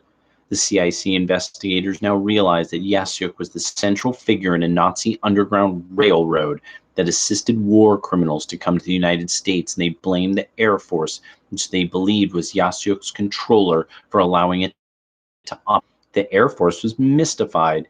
Yasyuk had been only a routine source who had turned over some minor documents on airfield runway or minor finally reached. When FBI agents went to visit Yasyuk, it was not to arrest him, recruit him. Like SS General Kushel, Yasyuk could keep Hoover apprised of gossip about what OPC was up to. Hoover spent as time spying on American intelligence agencies as he did on the enemy. Yasyuk and the other Belarusian Nazis had found a protector, the Federal Bureau of Investigation of the United States Department of Justice. Following his difficulties with Belarusians, Wisner attempted to circumvent similar immigration policies with Ukrainian Nazis, but the repeated Soviet denunciations of the alleged links between Stepan Bandera and other Ukrainian war criminals and American and British intelligence agencies kept the spotlight focused on them. The Ukrainian delegate to the United Nations charged that Bandera and other Ukrainian Nazis, such as Andrei Melnik, were running special schools to train cadres in sabotage and intelligence work against the Soviet Union. He listed numerous atrocities committed by them. Arguably, the highest-ranking Ukrainian Nazi to ever enter the United States was Mykola Lebed. Lebed was Bandera's chief of the National Security Service, the SB. When Army intelligence picked up Lebed, he turned over thousands of pages of dossiers on his Nazi recruits. The Attorney General promptly protected Lebed from arrest and deportation by granting him permanent citizenship under the 1949 100 Persons a Year Act. Because of the congressional prohibition against using the act to protect Nazis, murderers, and persons of that sort, the Attorney General concocted a fictitious biography of Lebed and sent it to the CIA and the Immigration and Naturalization Service. Lebed's name was censored from the original manuscript of this book. The Immigration Service, the IRO, as well as the USDP Commission, had long regarded the Ukrainian Nazis as ineligible for visas that placed their organization on the inimical list, but that did not deter Wisner. In the spring of 1951, he learned that another of Lebed's SB intelligence agents had been detained at Ellis Island. He was charged with possession of false documents, as well as being a member of the Torture Squad SB of the Nazi-sponsored Organization of Ukrainian Nationals, the OUN Bandera. Rather than risk another false entry under 100 Persons Act, Wisner decided to evade congressional prohibitions entirely and had the following letter sent to the headquarters of the Immigration and Naturalization Service. 1.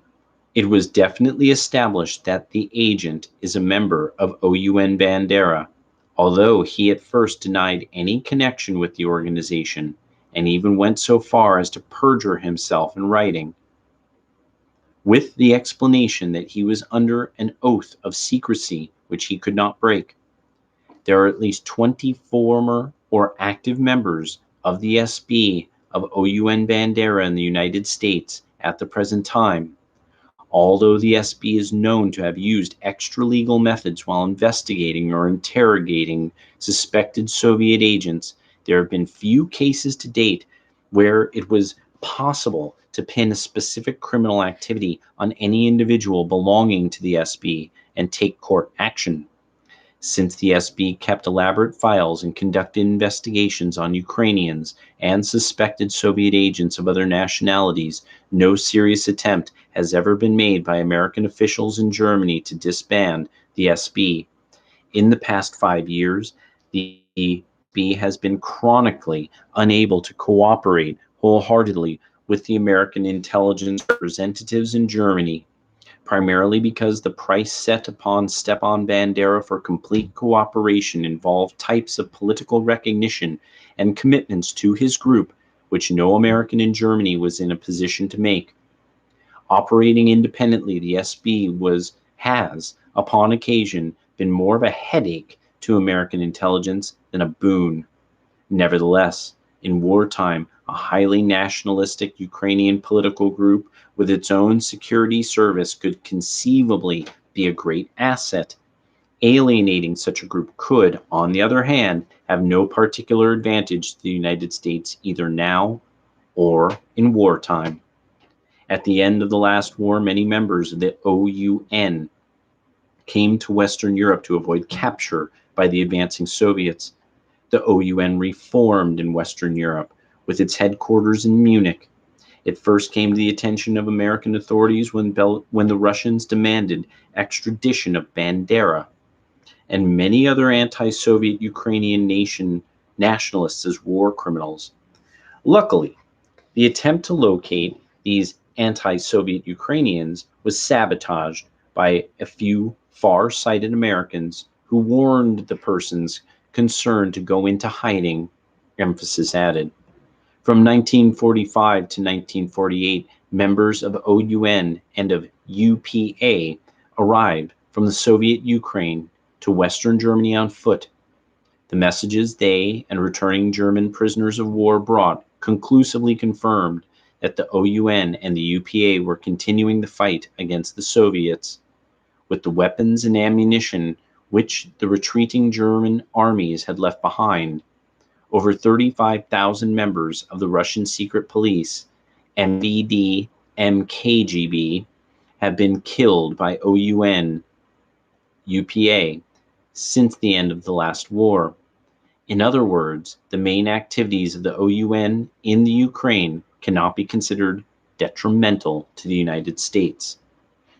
The letter also enclosed 2 visa applications, one admitting service in the OUNSB and the other concealing that fact. Apparently, the State Department knew all along that the agent had lied to get into America. It was not the last occasion on which states suddenly produced a second visa application to prevent deportation of an OPC agent who had misrepresented his SS connections on one form and concealed it on another. Wissner's letter must have caused a commotion at the INS. It was as close as he dared come to disclosing that OPC was using CIA money and CIA cover to provide left-behind arms and ammunition to underground assassination teams inside Eastern Europe, but that was not all. The letter conclusively established that Wissner lied to the INS. He fraudulently claimed that the OUN was not a Nazi-sponsored organization and that its members had never collaborated with the Germans. At the end of several paragraphs of fictional history, Wissner stated, in simple terms, the Germans wanted from the Ukrainians only food and supplies for their armies and forced labor for their factories. The Germans used all means necessary to force the cooperation with the Ukrainians that the Ukrainians were unwilling to give. Thus, by summer 1941, a battle raged on Ukrainian soil between 2 ruthless exploiters and persecutors of the Ukrainian people, the Third Reich and Soviet Russia. The OUN and the partisan army it created in late 1942, UPA, fought bitterly against both the Germans and Soviet Russians. This was a complete fabrication. The CIC had an agent who photographed 11 volumes of Lebed's secret internal files of OUN Bandera. These files clearly show how most of its members worked for the Gestapo or SS as policemen, executioners, partisan hunters, municipal officials. The OUN contribution to the German war effort was significant, including the raising of volunteers for several SS divisions. It was precisely because of its work with the Nazis that Wissner wanted to hire the OUN for his special forces. The Ukrainian letter succeeded in fooling the immigration officials off the inimical list. By the time the DP Act expired in 1952, 400,000 immigrants had come to the United States. Among them were hundreds, if not thousands, of important Nazi collaborators from Yellow Russia, the Ukraine, the Baltic States, and the Balkans, including the nucleus of Wissner's special forces. During the same year period, Wissner's OPC had virtually unlimited freedom of action and had grown to the point that it was consuming more than half the CIA's annual budget.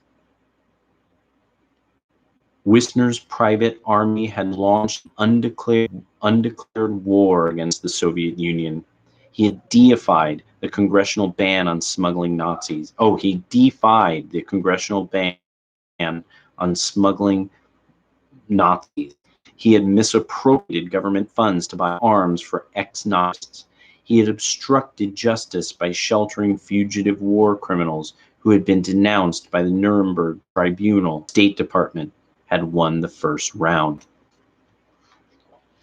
So now you're kind of getting possibly an idea of how unbelievably big this is starting to get. So where'd these people go?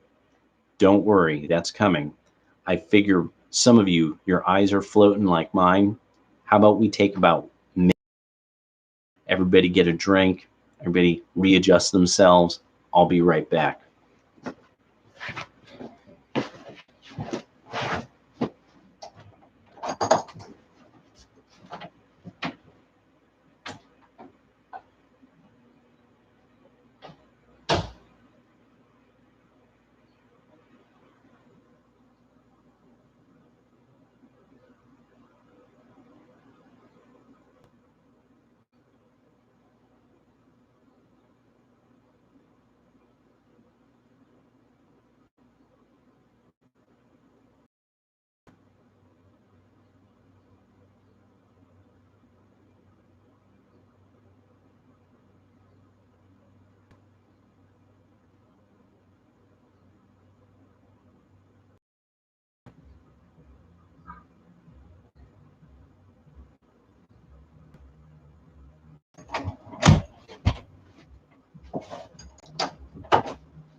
All right.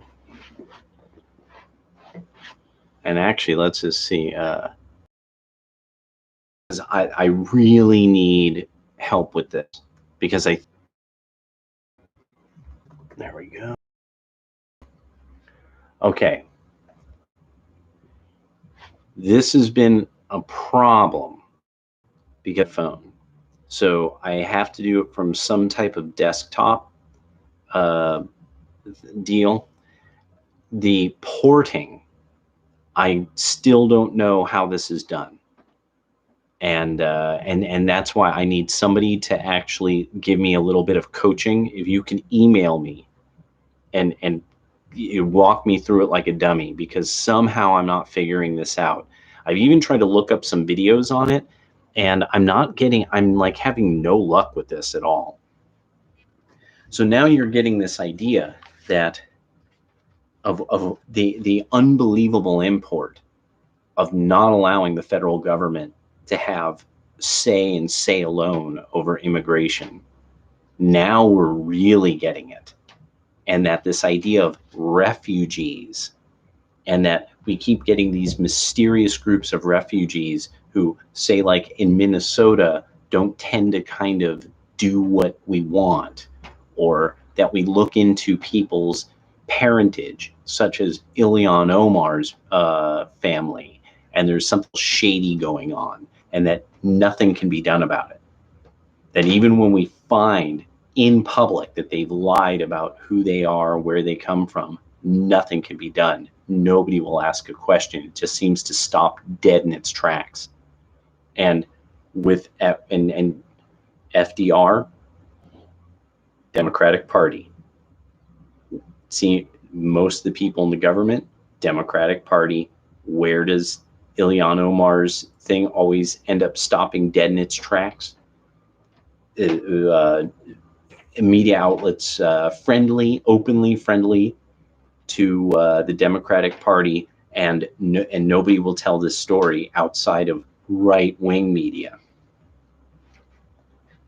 All right. Also, I've had a little bit of trouble uploading things to BitChute. It's just, I don't know what the deal is, but maybe I'm doing something wrong.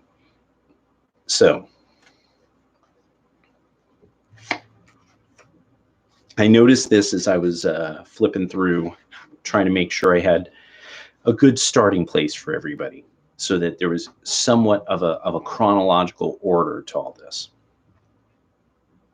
It was not necessary to search the Library of Congress or the National Archives if one had access to a security agency. In 1977, for example, when the new head of Radio Liberty, Radio Free Europe took over, he was puzzled by the frequent charges and the staff members were war criminals.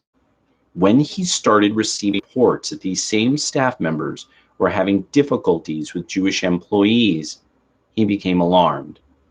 He went to pull their personnel records, only to be informed that the CIA had removed them, and when custody of Radio Liberty was returned to the State Department.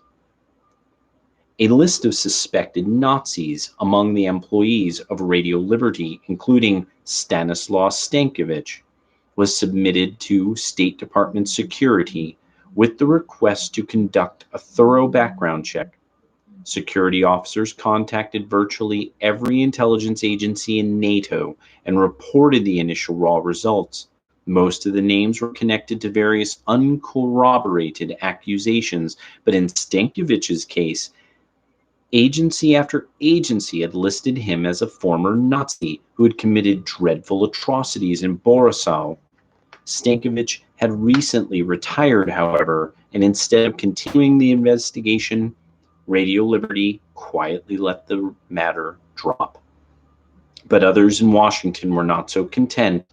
In 1977, Representative Joshua Eilberg, chairman of the House Judiciary Committee's Subcommittee on Immigration and Naturalization, and Representative Elizabeth Holtzman were convinced that there was something to the persistent rumor about Nazi war criminals residing in the United States.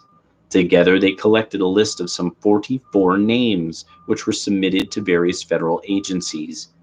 For the first time, the Department of Defense was faced with a specific request by a member of Congress for information on war criminals. Among the names was that of Emanuel Yasyuk. Although one letter of his name was mistyped, that should not have hindered the Pentagon's computerized files entry program, which searched out names spelled 75% the same. All to the Defense Investigative Service was all that needed to disclose that the Army CIA possessed a dossier on Yasyuk. In fact, the CIC dossier on Yasyuk in its top blue files, or Special Documents Division, contained a number of documents from different agencies discussing everything from Yasyuk's war crimes to his post-war service as an intelligence informant. As mentioned earlier, it included a discussion of the decision by the consular offices in Stuttgart to condone the fraudulent statements in his visa application. All of this information was on file prior to Yasyuk's obtaining citizenship. There was also another Yasyuk dossier in the Pentagon, an Air Force file that was equally explosive. In it was a copy of the 1950 CIC correspondence with J. Edgar Hoover, exposing Yasyuk as a war criminal who had fraudulently entered the United States after working for Air Force intelligence. It would have led Congress straight to the FBI's involvement in the cover-up. Yet, the Department of Defense informed Congress in 1977 that the files of all the service intelligence agencies had been checked and no record for Yasyuk could be found. Both the Air Force and the CIC used the same computerized record index as the Pentagon. If either the Army, the Air Force, or the Defense Department had checked the computer on a 75% search for Emanuel Yasyuk, it would have printed out the following entry. And he gives specifically the entire entry. And if any of you like look in your search, your search bar and stuff, it's that. It's all those weird percents and equals and this, that. It's the same kind of thing. Kind of gives you a weird feeling about Google and the person running it, who has a really funny name, doesn't she? Just saying. This entry indicates that the Army Investigative Records Repository, AIRR, at Fort Meade had a dossier discussing a subject of investigation named Emanuel Yasyuk, who was born on August 19, 1906 in Poland. Since both the Army and the Air Force dossiers cross-referenced each other, if either one had run a name trace on its own manual index or on the Pentagon's computer index, every Yasyuk dossier would have been instantly located. In order not to find any Yasyuk dossiers, two intelligence clerks in two separate military agencies would have had to make the same series of errors simultaneously. Congressman Eilberg did not give up and wrote a formal letter of request to the Comptroller General asking that the General Accounting Office begin a full-scale inquiry so that there would be no doubt as to what Congress was looking for. Eilberg carefully spelled it out. The Immigration and Naturalization Service, with the cooperation of the Department of State, is presently compiling evidence on alleged Nazi war criminals who entered the United States fraudulently. For the past 2 years, I have been following closely the action being taken by the service in these cases. Certain allegations have emerged which led me and some of my colleagues to believe that the existence and backgrounds of these individuals were known to the service for a long time without any action having been taken. These people entered the United States and acquired benefits under the Immigration Nation has been forthcoming from the service as to why they did not proceed against these individuals until Congress brought the matter to their attention. I would like to enlist the cooperation of the General Accounting Office in conducting a thorough investigation of this situation, especially to determine if immigration personnel deliberately obstructed active prosecution of these cases or engaged in a conspiracy to withhold or quash any information in its possession.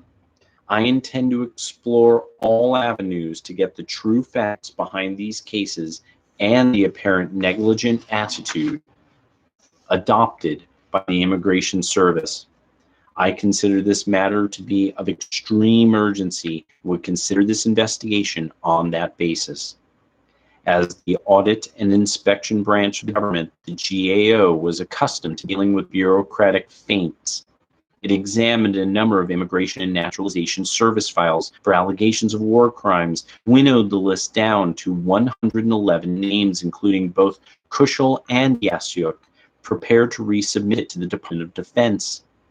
In order to avoid any confusion over misspellings or insufficient identifying data, the GIO asked INS to list every alternate spelling found in its files along with the date and place of each person's birth. Each of the GAO's spellings of names for Kushel and Yasyuk was an exact match of a dossier name listed in the CIC and Air Force repositories. In fact, on October 7, 1977, David Crossland, General Counsel of INS, notified GAO that Immigration had found a CC dossier for Yasyuk, but that GAO would have to wait until the Department of Defense gave permission to see it under the third agency rule. Someone on Crossland's staff then removed all of the CIC material from Yasyuk's immigration file and put an internal routing slip on the documents. It has the regarding Emanuel Yasyuk, A7165388, defense material not cleared for view by GIO. Do not disclose to GAO until notified to do so. General Counsel, Washington, D.C. Crossland's staff at INS then notified DOD that it had come up with a Yasyuk dossier. Apparently, the DOD realized that it had previously told Congressman Eilberg that no such file existed. Subsequently, Defense's response was relayed to INS, for the note bears a distinct alter until notified, so that the final note now read, defense material not clear for review by GAO.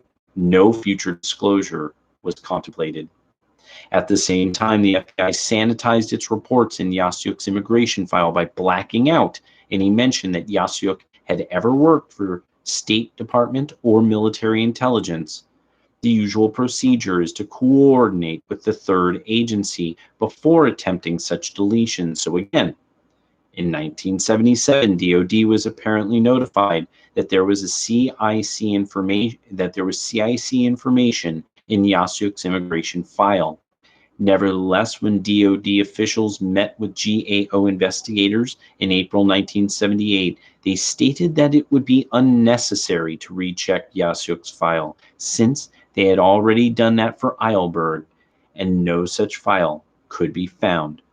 When GAO finally saw Yasyuk's immigration, all the incriminating information linking him with intelligence operations had been removed. The GAO read the FBI's sanitized discussion of a previous CIC investigation and concluded that this must have been the report that Crossland had mentioned earlier. There was no indication in the file that any documents had been removed, and, as if to reassure the investigators, immediately received a note from DoD. We trust our response to your April 7, 1978 letter request for records in support of your report was satisfactory. All available pertinent DoD records were provided for your representative view by April 28th. The GAO did not learn about this note or the missing DoD documents until October 1980. When I showed them the unexpurgated file, nor was the Department of Defense the only agency to withhold information. The FBI, the Central Office of the INS, the State Department, and the CIA all had their own dossiers on Yasyuk, containing everything from the CIC's to J. to now Yasyuk criminal working for the Air Force to the High Commissioner's letter to the State Department reminding State how it had smuggled Yasyuk in. The CIC had copies of letters recruiting other War Department, including Andriyovych, whom Yasyuk identified as a former Nazi police chief in Belarus. There were CIC reports criticizing department officials who intervened to help Kazmowicz avoid CIC prosecution. In all, there were about a dozen copies of various Yasyuk dossiers of the intelligence community in 1978. Despite the fact that GAO asked for them from each agency using the correct spelling of Yasyuk's name, none of the dossiers was disclosed. The only information the GAO was an FBI report claiming that there was no information showing Yasyuk to be a Nazi war criminal, and that, in any event, he was determined to be trustworthy of suspicion by the GAO. And a note: there was not a shred of credible evidence to indicate that the GAO had been negligent in pursuing its investigation. It would be a different matter if GAO had received Crossland's memo after reviewing the file, but I later determined that this was not the case.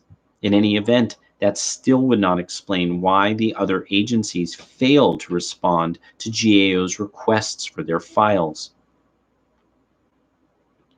Far more incriminating is the response of Department of Defense, GAO, request for dossiers on Kushel. This time there is no doubt that DoD forwarded Kushel's name to CIC. There were no misspellings that could be used to evade a charge of obstruction of Congress. On April 29, 1979, the CIC sent the following letter to the Pentagon to report the results of their search for a Kushel dossier. In accordance with above and in others at the repository IRR, USAIN SCOM was conducted. Checks were accomplished with this Defense Central Index, IRR. The result of this search represent an exhaustive check of the IRR conducted on the basis of the information provided. The Department of Defense told the GAO it had located a file for Kushel, but it contained no derogatory information. In fact, the only file mentioned was the sanitized version supplied to the CIA back in 1956, which included just a 2-page character reference letter designed to show that the military had no contact with Kushel until the mid-1950s.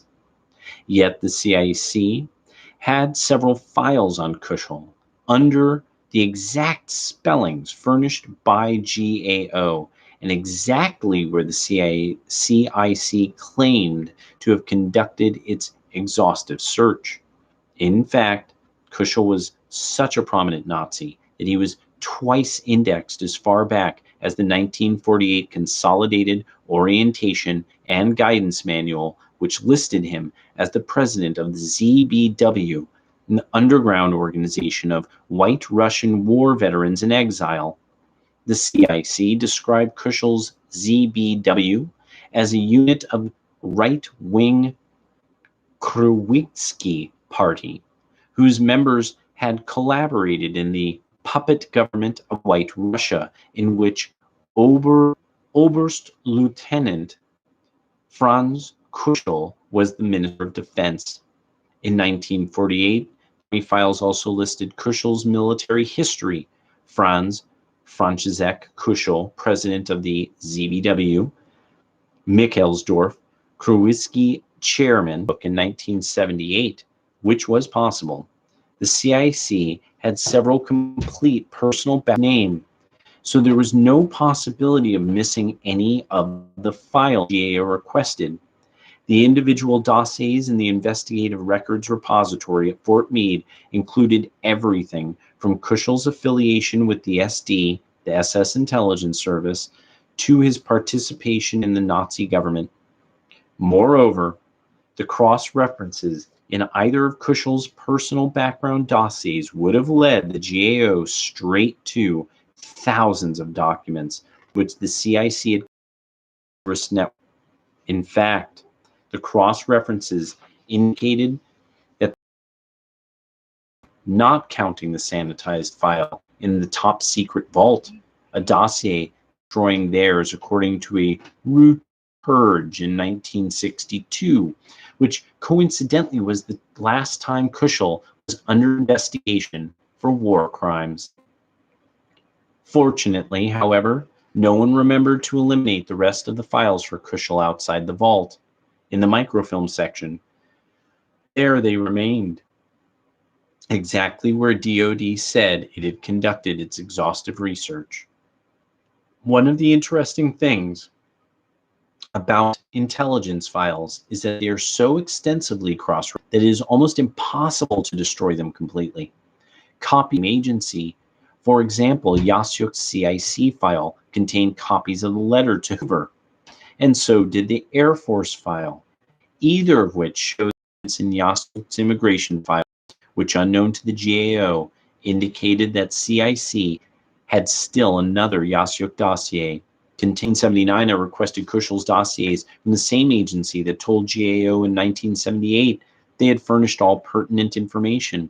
One agency, the CIA, reported to OSI, Office of Special Investigations, in 1979 they had no dossiers for Kushel or any of the other Belarusian Nazis on my list. When I went back in 1980 with proof from other agencies that the CIA dossiers existed, I came across an interesting surprise. A new CIA memo was dated in 1979 and explicitly referenced my 1979 request. Like the GAO, I had hit a roadblock. Note, I had asked to see the official who had relayed the message that the files did not exist and was told that he was unavailable. He had been sent away for training and was later transferred to a different job.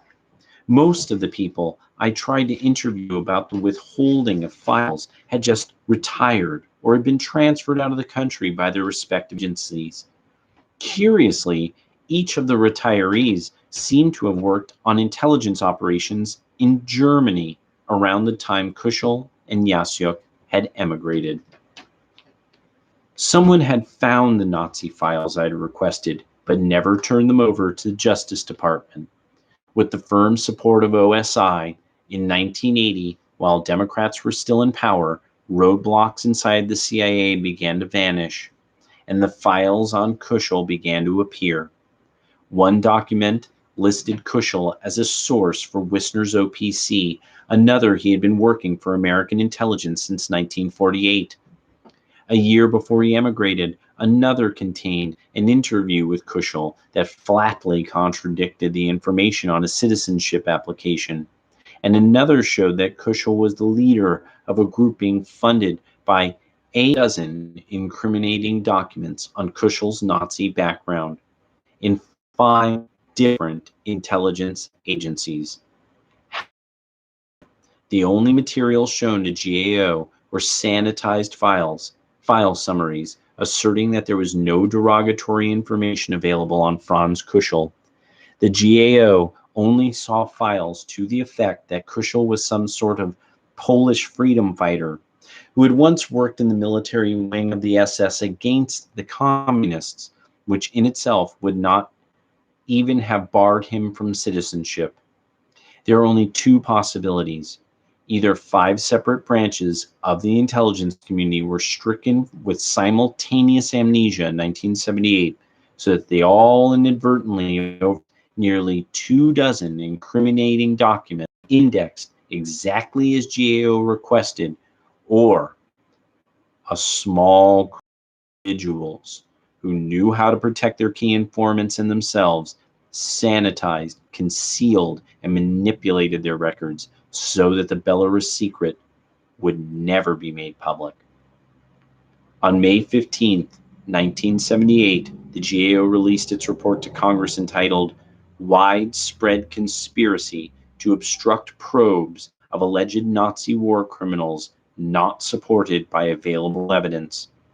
The report concluded that the GAO had conducted an extensive search of all the intelligence agency's files, and of the 29 background dossiers that were discovered, including one innocuous file for Kuschel, but that none of the documents had indicated any derogatory information. Stymied for lack of evidence, the subcommittee terminated its inquiry. Kuschel had died before the inquiry began.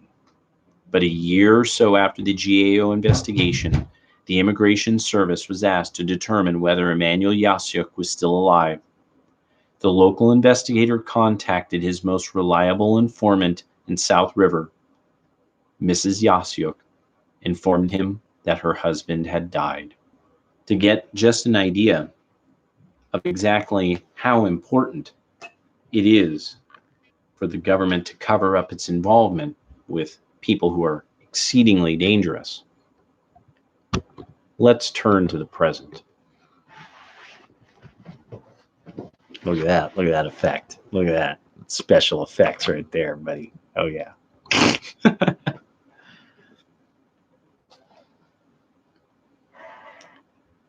So from recent times,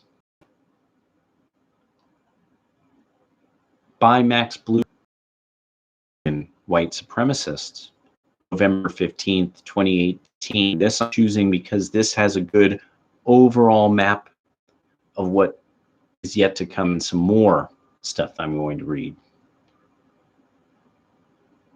This was originally appeared at Mint Press. I am basing this on the repost on The Gray Zone.